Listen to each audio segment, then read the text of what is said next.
السلام علیکم۔ آپ سن رہے ہیں دل کی آواز بائے مرحا۔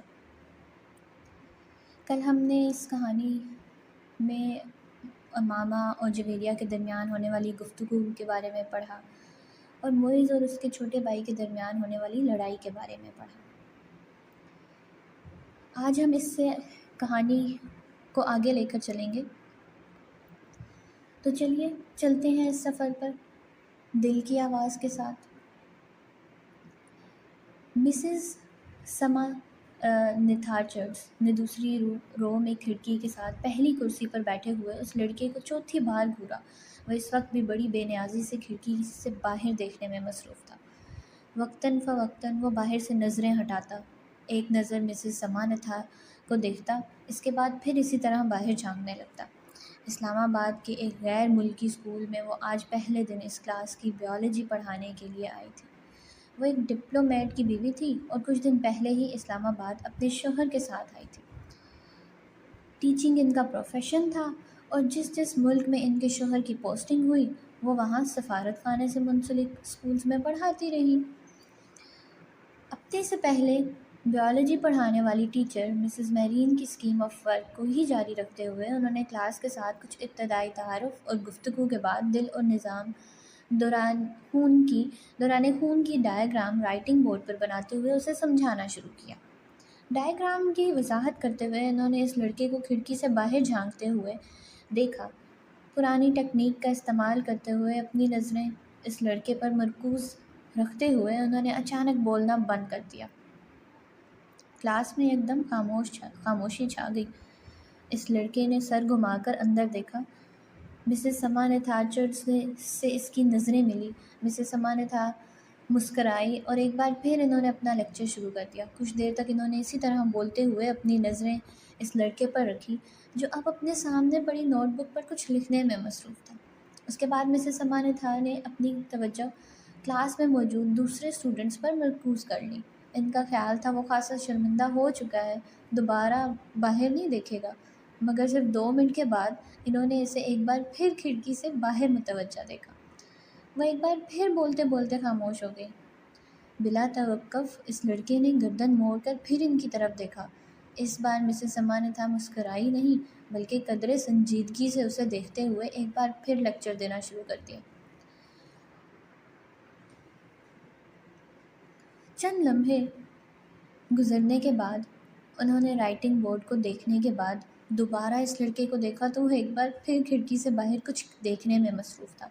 اس بار غیر محسوس طور پر ان کے چہرے پر کچھ ناراضی نمودار ہوئی اور وہ کچھ جھنجھلاتے ہوئے خاموش ہوئی، اور ان کے خاموش ہوتے ہی اس لڑکے نے کھڑکی کے باہر سے اپنی نظریں ہٹا کر ان کی طرف دیکھا۔ اس بار اس لڑکے کے ماتھے پر بھی کچھ شکنی تھی۔ ایک نظر مسز سما نتھار کو ناگواری سے دیکھ کر وہ ایک بار پھر کھڑکی سے باہر دیکھنے لگا۔ اس کا انداز اس قدر توہین آمیز تھا کہ مسز سما نتھارچرز کا چہرہ سرخ ہو گیا۔ سالار تم کیا دیکھ رہے ہو؟ انہوں نے سختی سے پوچھا۔ نتھنگ، یک لفظی جواب آیا۔ وہ اب چھپتی ہوئی نظروں سے انہیں دیکھ رہا تھا۔ تمہیں پتہ ہے میں کیا پڑھا رہی ہوں؟ ہوپ سو، اس نے اتنے روڈ انداز میں کہا کہ مسز سما نتھارچرز نے یکدم ہاتھ میں پکڑا ہوا مارکر کیپ سے بند کر کے ٹیبل پر پھینک دیا۔ یہ بات ہے تو پھر یہاں آؤ اور یہ ڈائیگرام بنا کر اس کو لیبل کرو۔ انہوں نے اسپنج کے ساتھ رائٹنگ بورڈ کو صاف کرتے ہوئے کہا۔ یہ کے بعد دیگرے لڑکے کے چہرے پر کئی رنگ آئے۔ انہوں نے کلاس میں بیٹھے ہوئے اسٹوڈنٹس کو آپس میں نظروں کا تبادلہ کرتے دیکھا۔ وہ لڑکا اب سرد نظروں کے ساتھ مسز سما نتھارچرز کو دیکھ رہا تھا۔ جیسے ہی انہوں نے رائٹنگ بورڈ سے آخری نشان صاف کیا وہ اپنی کرسی سے ایک جھٹکے کے ساتھ اٹھا۔ تیز قدموں کے ساتھ اس نے ٹیبل پر پڑا ہوا مارکر اٹھایا اور برق رفتاری کے ساتھ رائٹنگ بورڈ پر ڈائیگرام بنانے لگا۔ پورے 2 منٹ 57 سیکنڈز کے بعد اس نے مارکر پر کیپ لگا کر اسے میز پر اسی انداز میں اچھالا جس انداز میں سما نتھارچرز نے اچھالا تھا، اور سما نتھار کی طرف دیکھے بغیر اپنی کرسی پر آ کر بیٹھ گیا۔ مسز رچرڈز نے اسے مارکر اچھالتے یا اپنی کرسی کی طرف جاتے نہیں دیکھا۔ وہ بے یقینی کے عالم میں رائٹنگ بورڈ پر 3 منٹ سے بھی کم عرصے میں بنائے جانے والی اس لیبلڈ ڈائیگرام کو دیکھ رہی تھی جسے بنانے میں انہوں نے 10 منٹ لیے تھے، اور وہ ان کی ڈائیگرام سے زیادہ اچھی تھی۔ وہ کہیں بھی معمولی سی غلطی بھی نہیں ڈھونڈ سکی۔ کچھ خفیف سی ہوتے ہوئے انہوں نے گردن موڑ کر ایک بار پھر اس لڑکے کو دیکھا۔ وہ پھر کھڑکی سے باہر دیکھ رہا تھا۔ وسیم نے تیسری بار دروازے پر دستک دی۔ اس بار اندر سے امامہ کی آواز آئی۔ کون ہے؟ امامہ، میں ہوں، دروازہ کھولو۔ وسیم نے دروازے سے اپنا ہاتھ ہٹاتے ہوئے کہا۔ اندر خاموشی چھا گئی۔ کچھ دیر بعد دروازے کا لاک کھلنے کی آواز سنائی دی۔ وسیم نے دروازے کے ہینڈل کو گھما کر دروازہ کھول دیا۔ امامہ اس کی جانب پشت کیے اپنے بیڈ کی طرف بڑھی۔ تمہیں اس وقت کیا کام آ پڑا ہے مجھ سے؟ آخر تم نے اتنی جلدی دروازہ کیوں بند کر لیا تھا؟ ابھی تو 10 بجے ہیں۔ وسیم کمرے میں داخل ہوتے ہوئے بولا۔ بس نیند آ رہی تھی مجھے۔ وہ بیڈ پر بیٹھ گئی۔ وسیم اس کا چہرہ دیکھ کر چونک گیا۔ تم رو رہی تھی؟ بے اختیار اس کے منہ سے نکلا۔ امامہ کی آنکھیں سرخ اور سوجی ہوئی تھیں اور وہ اس سے نظریں چرانے کی کوشش کر رہی تھی۔ نہیں، رو نہیں رہی تھی، بس سر میں کچھ درد ہو رہا ہے۔ امامہ نے مسکرانے کی کوشش کی۔ وسیم نے اس کے پاس بیٹھتے ہوئے اس کا ہاتھ پکڑ کر ٹمپریچر چیک کرنے کی کوشش کی۔ کہیں بخار تو نہیں ہے؟ اس نے کچھ تشویش بھرے انداز میں کہا اور پھر ہاتھ چھوڑ دیا۔ بخار تو نہیں ہے؟ پھر تم کوئی ٹیبلٹ لے لیتی؟ میں لے چکی ہوں۔ اچھا تم سو جاؤ، میں باتیں کرنے آیا تھا، مگر ابھی اس حالت میں کیا باتیں کروں گا تم سے؟ وسیم نے قدم باہر کی طرف بڑھاتے ہوئے کہا۔ امامہ نے اسے روکنے کی کوشش نہیں کی۔ وہ خود بھی اٹھ کر اس کے پیچھے گئی اور وسیم کے باہر نکلتے ہی اس نے دروازے کو پھر لاک کر لیا۔ بیڈ پر اوندھے منہ لیٹ کر اس نے تکیے میں منہ چھپا لیا۔ وہ ایک بار پھر ہچکیوں کے ساتھ رو رہی تھی۔ 13 سال کا وہ لڑکا اس وقت ٹی وی پر میوزک شو دیکھنے میں مصروف تھا۔ جب طیبہ نے اندر جھانکا، بے یقینی سے انہوں نے اپنے بیٹے کو دیکھا اور پھر کچھ ناراضگی کے عالم میں اندر چلی آئی۔ یہ کیا ہو رہا ہے؟ انہوں نے اندر آتے ہی کہا۔ ٹی وی دیکھ رہا ہوں۔ اس نے ٹی وی سے نظریں نہیں ہٹائی۔ ٹی وی دیکھ رہا ہوں؟ فار گاڈ سیک، تمہیں احساس ہے کہ تمہارے پیپرز ہو رہے ہیں؟ طیبہ نے اس کے سامنے آتے ہوئے کہا۔ So what? اس لڑکے نے اس بار کچھ خفگی سے کہا۔ So what? تمہیں اس وقت اپنے کمرے میں کتابوں کے درمیان ہونا چاہیے، نہ کہ یہاں اس بے ہودہ شو کے سامنے، طیبہ نے ڈانٹا۔ مجھے جتنا پڑھنا تھا میں پڑھ چکا ہوں، آپ سامنے سے ہٹ جائیں۔ اس کے لہجے میں ناگواری آ گئی۔ پھر بھی اٹھو اور اندر جا کر پڑھو، طیبہ نے اس طرح کھڑے کھڑے اس سے کہا۔ نہ میں یہاں سے اٹھوں گا نہ اندر جا کر پڑھوں گا۔ میری اسٹڈیز اور پیپرز میرا مسئلہ ہے، آپ کا نہیں۔ اگر تمہیں اتنی پرواہ ہوتی اسٹڈیز کی تو اس وقت تم یہاں بیٹھے ہوتے۔ اسٹیپ اسائڈ، اس نے طیبہ کے جملے کو نظر انداز کرتے ہوئے بڑی بدتمیزی کے ساتھ ہاتھ کے اشارے سے کہا۔ آج تمہارے پاپا آ جائیں تو میں ان سے بات کرتی ہوں۔ طیبہ نے اسے دھمکانے کی کوشش کی۔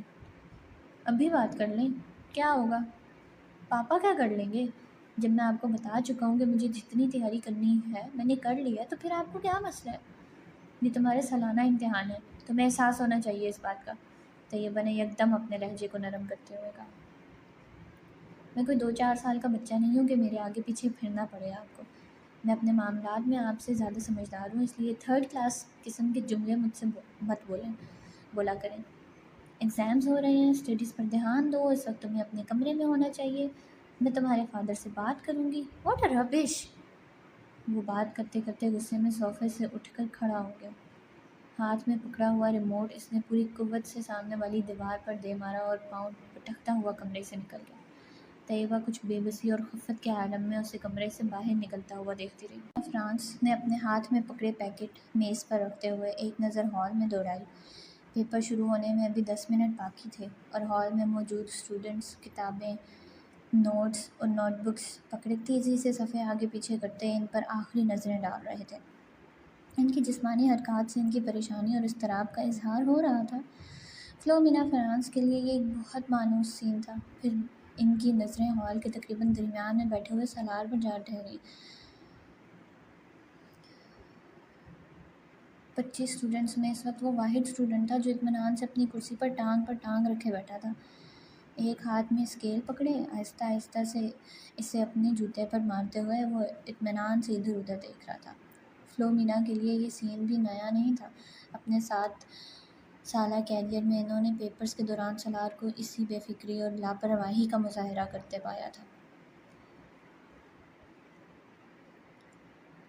9:02 پر انہوں نے سالار کے پاس سے گزرتے ہوئے اسے MCQs پر مبنی آبجیکٹیو پیپر تھمایا۔ 30 منٹ کے بعد اسے وہ پیپر ان سے لینا تھا۔ 9:10 پر انہوں نے سالار کو اپنی کرسی سے کھڑا ہوتے دیکھا۔ اس کے کھڑے ہوتے ہی ہال میں اس سے پیچھے موجود تمام اسٹوڈنٹس نے سر اٹھا کر اسے دیکھا۔ وہ پیپر ہاتھ میں لیے فلومینا فرانس کی طرف جا رہا تھا۔ فلومینا فرانس کے لیے یہ بھی نیا سین نہیں تھا، وہ پہلے بھی یہی کچھ دیکھتی آئی تھی۔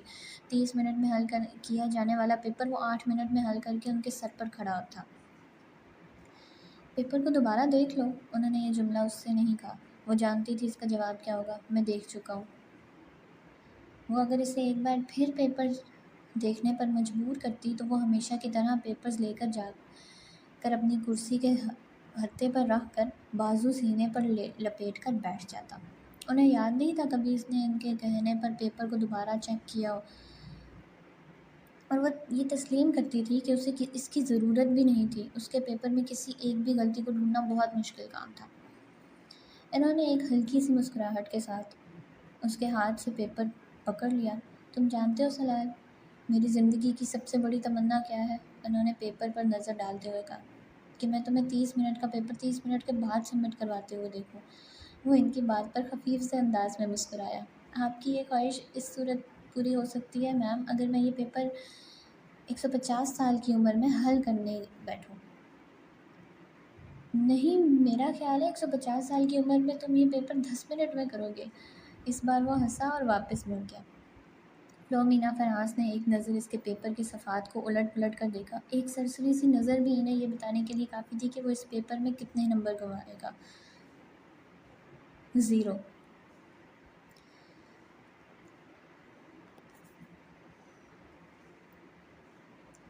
سلمیٰ نے اپنی بیٹی کے ہاتھوں میں گفٹ پیپر میں لپٹے ہوئے پیکٹ کو حیرانی سے دیکھا۔ یہ کیا ہے ماما؟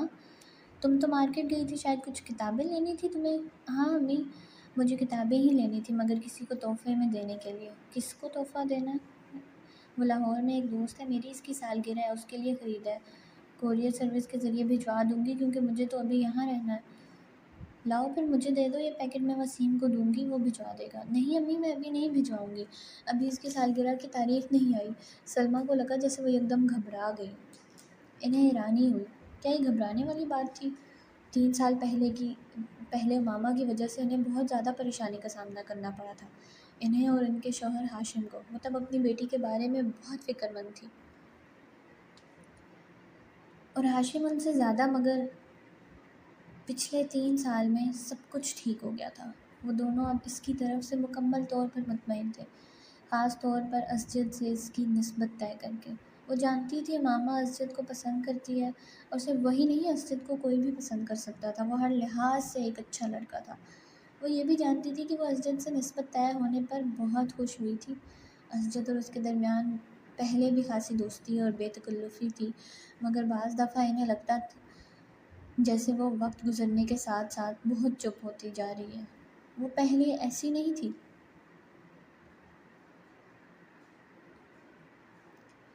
مگر اب وہ اسکول جانے والی بچی بھی تو نہیں رہی، میڈیکل کالج کی اسٹوڈنٹ ہے، پھر وقت بھی کہاں ہوتا ہے اس کے پاس۔ سلمیٰ ہمیشہ خود کو تسلی دے لیتی۔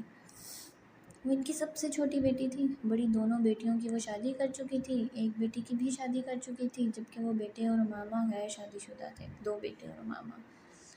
اچھا ہی ہے کہ یہ سنجیدہ ہوتی جا رہی ہے، لڑکیوں کے لیے سنجیدگی اچھی ہوتی ہے، انہیں جتنی جلدی اپنی ذمہ داریوں کا احساس ہو جائے اتنا ہی اچھا ہے۔ سلمیٰ نے ایک گہرے سانس لیتے ہوئے ماما سے نظریں ہٹا لی۔ وہ چھٹیوں میں گھر آئی ہوئی تھی، اور جتنے دن وہ یہاں رہتی ان کی نظریں اسی پر مرکوز رہتی۔ پتہ نہیں یہ ساجد کہاں رہ گیا ہے، جو بھی کام اس کے ذمہ لگاؤ بس بھول ہی جاؤ۔ انہیں اچانک اپنے ملازم کا خیال آیا جس کے پیچھے وہ لاؤنج میں آئی تھی۔ بڑبڑاتے ہوئے وہ لاؤنج سے نکل گئی۔